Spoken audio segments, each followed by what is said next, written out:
tabel. Muli sumulat at gumamit ng lapis at papel Upang ihatid ang mga mensahe, itawid at maituwid ang kasalukuyang pangyayari. Marahil iilan lang ang masasabing nakababati. Kaya ang bawat saglit, gamitin mong mahusay bago pamasain. Ang hawakan ng mga bagay tiyak sa marami ay makalalamang.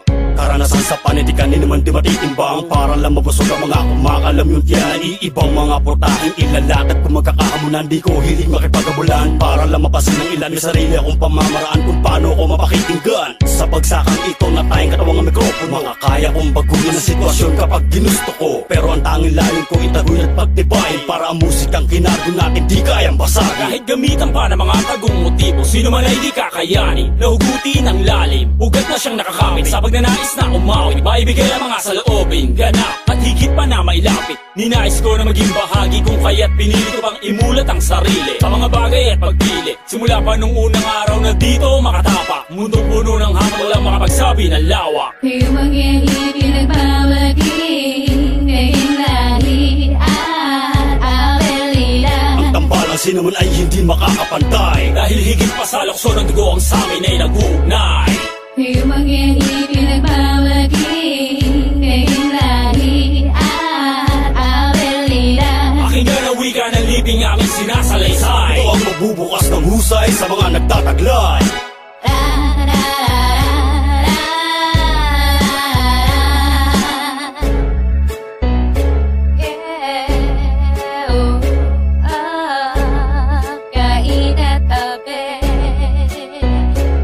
Sa kasalukuyan ng lahat, naglulunsad ang mga pagkilos. Kabila ang mga aksyon, buong puwersa ibinubuhos. Balit ang tanong, ano ang mismo ay sinusulong? At ang kanila sa ating kultura, may tama ba na maitutulong? Hindi birong pumagitna upang maging tunay na halimbawa. Tumayo sa pinaglalaban at lubusang maipaunawa kung bakit itinakailangan na may mangyari na tunggayan. Upang lumabas kung sinong tunay na nakalalason na siya. Dapat na umanin ng mga salitang nakatatagpas sa animo tabak. At wakasan na walang saysay ng di makadahilan ng palilibak. Hindi lang to paramihan, di lang basta pagalingan. Kung kanino at ano o saan mang pinanggalingan. Kailan man laging handa kung magkakalundagan. Higit ang dunong at lakas kung magkakabalibaga. Hindi papayag na matawag na mahina. Kain ang pinagmula ng katagang rima. Yung mangyari pinagbawagi, ngayon lagi at awelila. Ang tambalang sino man ay hindi makakapantay. Dahil higit pa sa lukso ng dugo ang samin ay nagunay. Yung mangyari pinagbawagi, ngayon lagi at awelila. Pakinggan ang wika ng libing aming sinasalaysay. Ito ang magbubukas ng husay sa mga nagtataglay.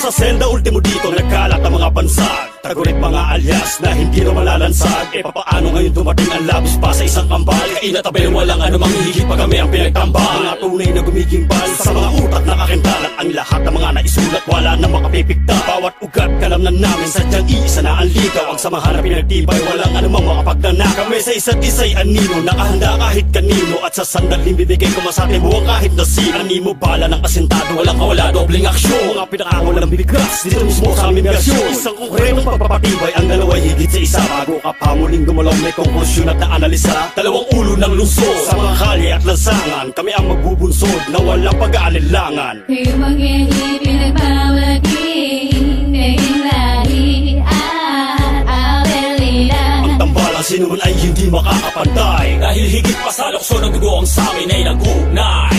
Yung mangyari pinagbawagi, ngayon lagi at awelila.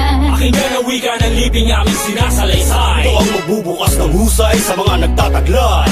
Yung mangyari pinagbawagi, ngayon lagi at awelila. Ang tambalang sino man ay hindi makakapantay. Dahil higit pa sa lukso ng dugo ang samin ay nagunay. Yung mangyari pinagbawagi, ngayon lagi at awelila. Pakinggan ang wika ng libing aming sinasalaysay. Ito ang magbubukas ng husay sa mga nagtataglay.